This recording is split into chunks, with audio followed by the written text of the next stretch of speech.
Before Wayne gets started, and I've got to switch over to his PowerPoint, I want to thank him for taking this on today. Many of you know how important the eradication of polio is to our club, to Rotary internationally, and this is an important meeting each year until we do finally eradicate it. So Wayne, I thank you for the preparation that you've done for all this information today that you're going to share with us. And I am going to pull up your presentation, hopefully.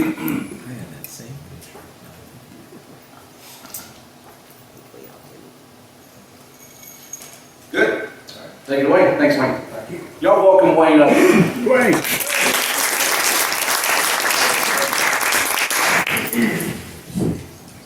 He's finally doing something. Jared. Give me her award. I don't know if anyone reads the Rotarian magazine, but the one that came out in October had a lot of great information about polio. And some of the things that I speak about, and I'm sure Jana will speak about, are probably in here, but she's going to be able to explain them better. Because the only initials I have after my name is JR, period. She has initials after her name, which means she knows something. So she's going to give explanations for us. I kind of struggle on how to speak about this year because it's sort of like The Good, the Bad, and the Ugly, if anybody remembers that movie. The good part is that Rotary is involved in the polio eradication effort here in the world, and we have 6 core partners, lots of money involved, lots of volunteers, 2.5 billion kids vaccinated, and our goal, along with our partners, is a polio-free world. The history of polio and Rotary goes back to 1979, where they began an eradication campaign in the Philippines, and they immunized 6 million children there. It's kind of the vision of the director of Rotary at that time to do this, and it became the focus of Rotary. So in 1985, they launched their Polio Plus program to make it a worldwide effort. And over the next few years, quite a few great things happened. You saw polio eradicated in 125 different countries, with the Americas, the Australias, Asia, Europe, and you get down to 2014 and we're down to 2 countries in the world, Afghanistan and Pakistan, where there are active cases of polio. And since 2014, the numbers have kind of gone up and down each year as far as the number of cases there, but it's still there. And so it's a little disappointing that, we're 6 years after 2014 and we're stuck with 2 countries where polio cannot be eradicated. And you might ask why. And it's just a different place. It's hard to move around in. It's not like they have interstate highways like we have here. They don't have the health clinics like we have here, like the Davidson County Health Department, where you can go and get great care. And so you have people that have to travel long distances by foot, not exactly modern transportation. And then you have people that have to go to door in cities, and what they're fighting there is really ignorance. There's a culture there where they distrust things Western. They fear that this virus or this polio vaccine may actually poison their children. So it's really a difficult thing. It's not like they can just go door to door and hit 20 houses in 10 minutes. They probably spend an hour at one place just explaining why they're there and gaining trust to be able to immunize the children. And then it's dangerous. The last time I did this, I mentioned that there were polio workers who were killed in Afghanistan. It really kind of breaks me up to think about that. Because, we're meeting together and we're buying desserts and, we'll donate our monies. But you have polio workers in Afghanistan and Pakistan that are literally losing their lives, going out to save children. Charles Allen, past District Governor Charles Allen, he used to do talks on polio. And one of the things that he started out in all his talks with was this phrase that polio was only a plane ride away from coming back to America. And I'm afraid that that might be where we are, or where we're heading, unless things change. In July, there was a diagnosed polio case in New York.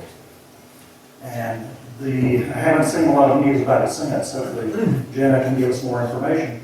But they have discovered the polio virus in wastewater out there. So there's the fear that it's beyond just this one person that actually is diagnosed.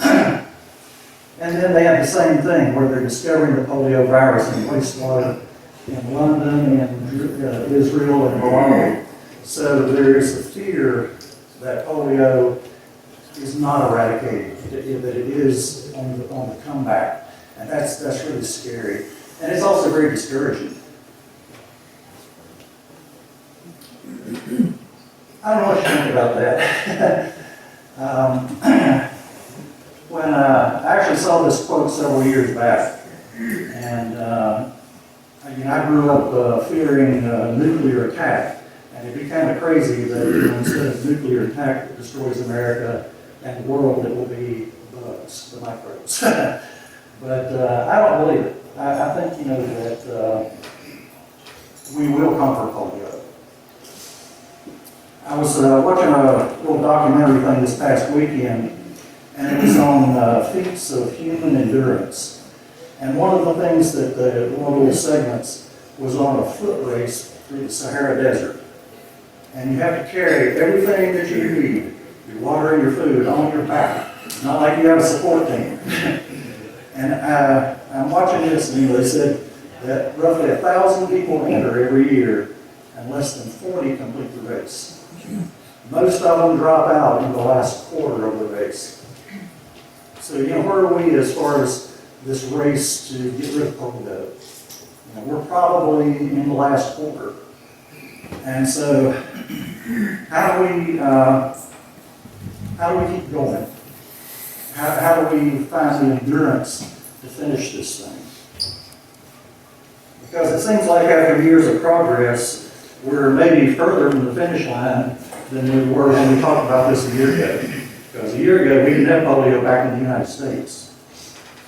But it's almost like this has become a generational battle. And, think about that. Rotary entered this fight in 1979. That's 43 years ago. There are probably Rotarians who are not 43 years old. This is something that it's older than they are. It's a generational fight that we're in. And so the question we have to ask ourselves, I think, is this: how do we maintain the excitement and support when it looks like things might be starting to go wrong, and the fight might take longer than we thought? Well, I think first, we have to acknowledge what we've accomplished. 99.9% of the world is polio free. 20 million children don't have polio because of what we've done. And by we, I mean the global effort. Second is we have to acknowledge that to stop is not an option. To stop means we're willing to go back to a world where 350,000 children every year contract polio. And I don't think going back is an option. Third, we have to commit ourselves to educating the communities that we live in about the need to be vaccinated against polio and other vaccinations. And finally, I think we have to commit our resources to the fight. There's a program that they came out called Polio Plus Promise, and that's where a Rotarian agrees to fund $100 per year until polio is eradicated. And I know you're asking for a lot of things. We come to you like I've already asked for you to put your money in your food for CCN. But this is $100 a year. That's 27 cents a day. You can't even buy a mint at a restaurant for 27 cents anymore. So, this would be a great investment that costs really virtually nothing.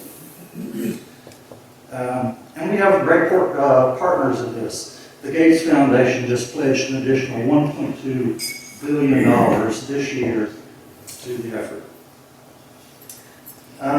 As part of the program, I was thinking about this a while back. I thought it would be good to ask someone from the health department to come and speak to us tonight. to give us the health department view, not just of polio, but of some of the other things that we face. And I was telling Jana when we were talking on the phone, I'm watching television, there's a CDC thing there about whooping cough. And where did this come from? I thought whooping cough was gone.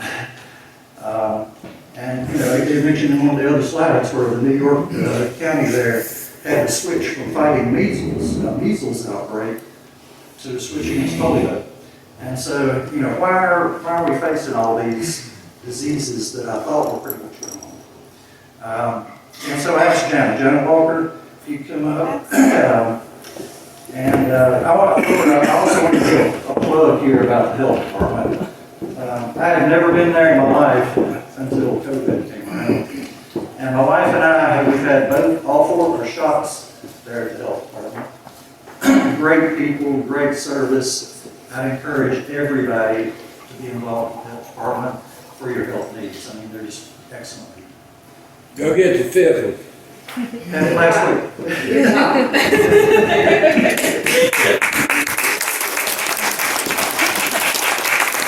Thank you all for having me. Even more so, I see a lot of faces just sitting here that I haven't seen in years. Old church friends, neighbors growing up, Board of Health members, where Dr. Smith goes. I want him to sing that song next week at our Board of Health meeting, really bad. I like that holiday song. So I'm very, very thankful for y'all having me here. And anytime I can put in a public health plug, even though we specifically talked about polio, and we will talk about polio, I do feel that it's very important to tie into other communicable diseases, vaccine preventable diseases, and just help everybody understand a little bit more about public health. So, again, thank you for having me. Again, my name is Jana Walker. I'm the public health strategist of the Davidson County Health Department. So when we talk about the polio vaccine, there's actually two types of vaccine. The inactivated polio virus. Polio vaccine is what we now give in the United States. But this vaccine uses the killed virus. It's been around since 1955. And Dr. Salk, he used for his initial test group, his family. He vaccinated himself and his family first for his first clinical trial. I'm thinking now, in this day and age, we dare vaccinate ourselves first and our family, or at least in a clinical trial, how controversial that may be. But it is given as an injection. Again, it has a killed virus of all three strains of polio. Proven safe. It does protect against paralysis of polio. It does not protect against the transmission of polio. So just one piece to remember. I tried to simplify this, but if I lose anybody, it'll just tell me to stop. So then there's the oral polio virus, or vaccine. And that came around a little bit later in the 1950s by Albert Sabin. And this uses a live but weakened virus to protect or for that thing. Sorry. And so this is administered orally. Now it's given in many of our third world countries. This is because it's easy to give. They use it as drops. You may remember the sugar cubes. So it's a very easy way to give. It was very common in mass vaccination clinics because anybody can put 3 drops in your mouth versus somebody having to draw up a vaccine and give you a shot. So it was very common, and it's much more inexpensive than the other vaccine ones.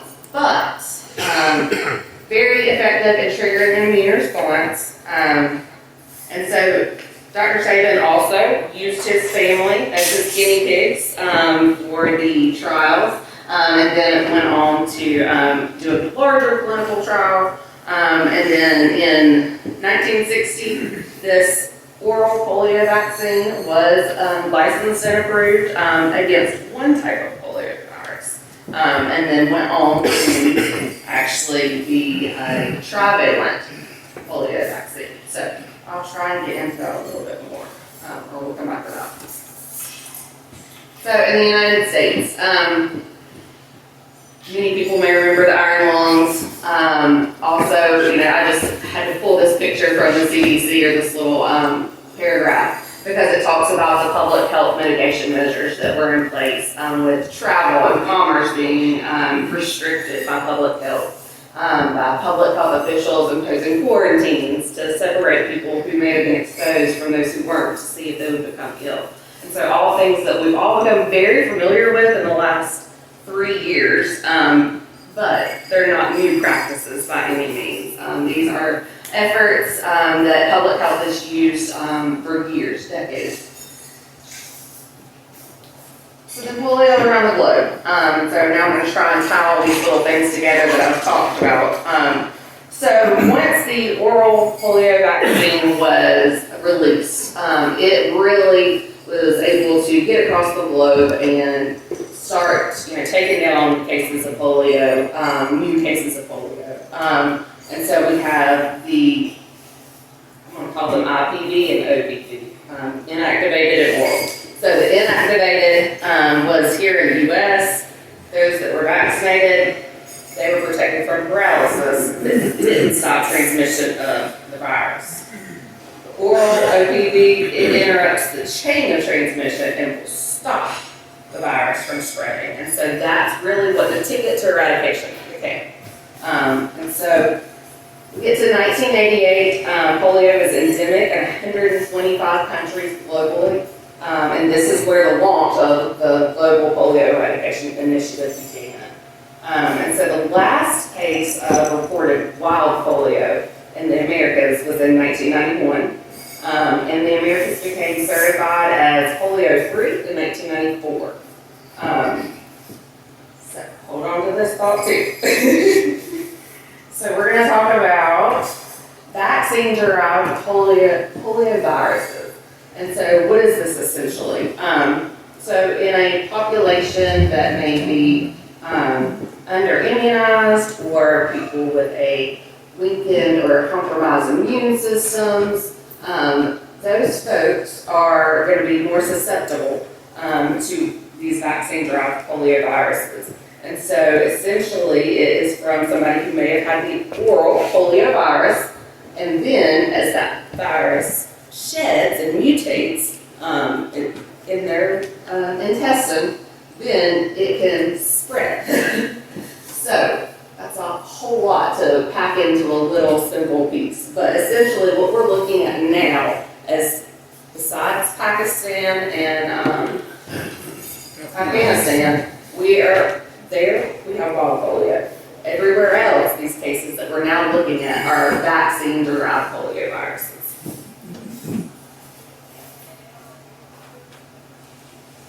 Alright, so then one more crazy acronym to throw at you is vaccine-associated paralytic poliomyelitis.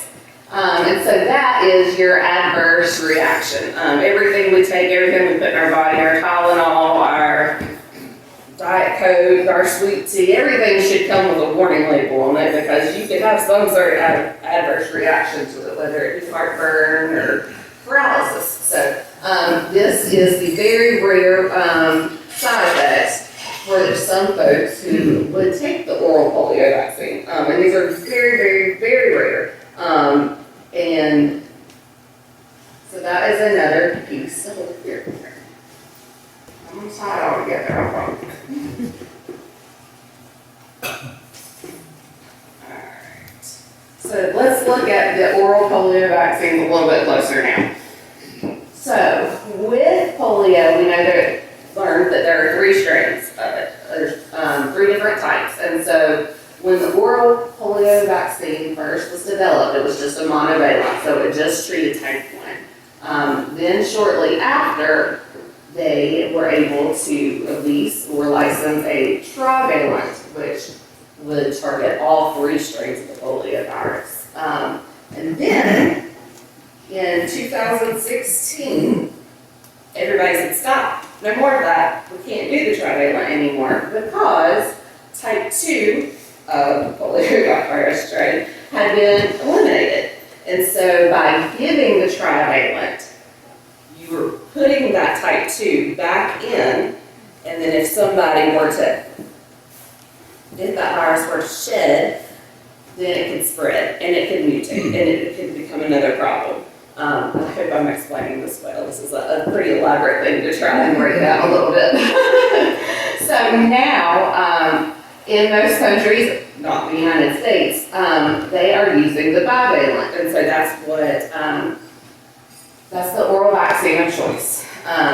But anybody familiar with like the Strategic National Stockpile? Does that sound familiar? Oh, okay. So in the event that there is any kind of outbreak, so say that there was an outbreak of polio here, of wild polio, very unlikely, but it happened. That trivalent that is effective against all three is in reserves there in case something happens, in case they need to tap into it, and that's how they can eliminate and stop these outbreaks pretty quickly. So, but that leads me to the novel type 2, because we know that everything evolves, science evolves, viruses evolve, everything's going to change with time. And so now, how we're seeing all these vaccine-derived cases, this type 2 novel oral polio vaccine, it is still under emergency use authorization through the World Health Organization. And so they are seeing a lot of success in that, and that is what is helping to keep those cases of the circulating vaccine-derived polio viruses under wraps. While we did experience the 1 year in the United States this summer, compared to other countries, that's nothing. It's much more common in other countries. But how do we fix all of this, or how do we avoid all of this, is vaccination to begin with. And so vaccination has become a very controversial topic in the last 15, 20 years. There's a lot of folks that don't have their own opinions about vaccines, and which everybody's entitled to their own opinion. But everybody also has access to Google, and everybody can be a doctor on Google. So making sure that that credible information gets out there, because if we continue not to vaccinate, and that's how the individual in New York contracted this polio. They were not vaccinated, and so they haven't nailed down exactly where he may have contracted it at, but we're still kind of in the works on it. But if we can't get everybody vaccinated like we're supposed to, or with their immunization schedules and infant, then this is something that we're going to be looking at everybody having to have boosters of it or things like that to stop the spread of polio. So again, the whole goal here is to eradicate polio. Afghanistan and Pakistan, what they're still dealing with is very different than what all these other countries that are technically polio free are dealing with. They still have wild polio. We don't ever want to get back to wild polio. But if you have enough circulating vaccine derived, they could become their own monster and become another wild polio virus. Okay. All right. So again, just to kind of talk more about vaccines, so we all, there's a whole list of things that the CDC, health department, hopefully your family care providers, your pediatricians are wanting you to be vaccinated against, have your kids vaccinated against. But all of these diseases that you see up here, they have different kind of goals. And so, of course, we are really close to eradicating polio, so, knocking it off the grid. Measles, rubella, mumps, we see cases of that, or measles pop up quite a bit, which we talked about earlier with New York. We've had some here in Alamance County just a few years ago. And so, again, if all of these things that we see up here, whether they're in the control column or the eliminate column, they're under control. Most of us don't think about them most days of the week. Maybe you keep thinking about COVID because it's still in the news every once in a while. But all of these things have a vaccine tied to them, and we don't think about them on a routine basis. But if somebody stops, or a large group of people stop electing to have these vaccines, the disease probably will spread again because it's not off the map everywhere. And so again, it takes one airplane ride for a disease to come into the country. And so then we're talking about, impacts on our economy, we're talking impacts on our healthcare system, things that we've long forgotten about because they haven't been an issue in forever. And so I just really like to, take this as an opportunity to say that vaccines aren't a bad thing. They're there for a reason, they save our lives, and they can save the lives of others and protect those because there are some people who can't have certain vaccines due to severe medical problems or they're immunocompromised and their vaccines don't give them the same amount of coverage. And so that's another reason for it's so important for us to vaccinate ourselves, not just for us, but to protect those that are sitting next to us. And I did want to touch on monkeypox, just to make that awareness out there. This is actually, a lot of people are kind of confused, like, how is there already a vaccine out there? Smallpox vaccine, and it came out of that strategic national stockpile. It was there to help with outbreaks. And so the Jenius vaccine is now more readily available for those who may be at risk for monkeypox, which is a very small population right now. It's not related to chickenpox. That's another confusing factor. They're in a different family completely. So again, there are so many diseases out there that we don't think about. And good hand washing, covering our coughs, all those little simple things, as well as getting routine immunizations, the flu shots, COVID shots, they're all meant to control the spread and to keep not only you healthy, but those sitting next to you healthy as well. And hopefully we'll make a difference in all of those diseases and be able to actually wipe them off the map completely. Thank you again for having me. I hope I didn't confuse or just ramble too much. Sometimes when I get on my topics, my soapboxes, I just keep going.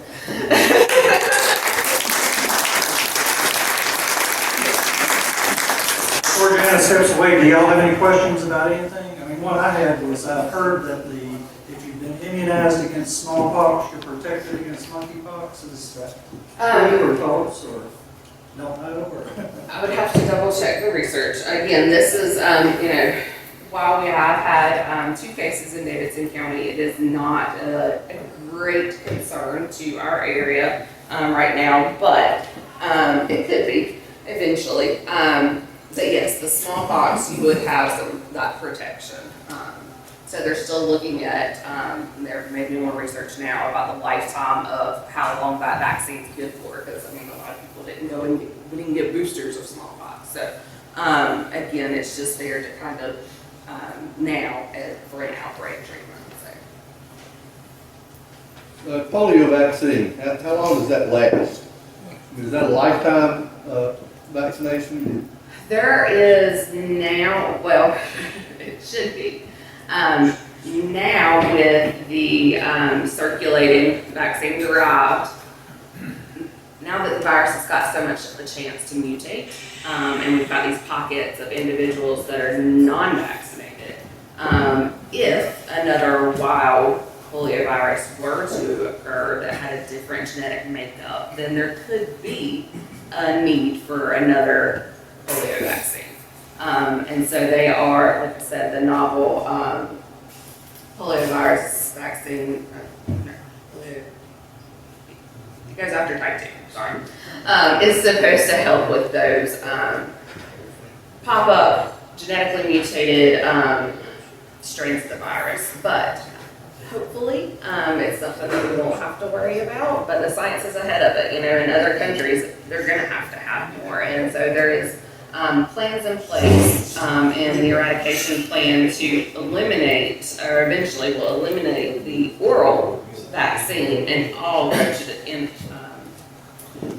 the killed virus vaccine. And so some of those countries will have to have both. Long answer, short question.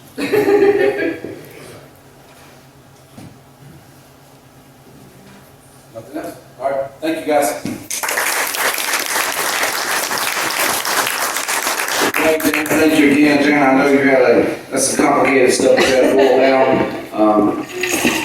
for us today. Thank you for taking the time, and thank you for what you do with the health department. Important things for the public. So thank you so much. Wayne, thank you again.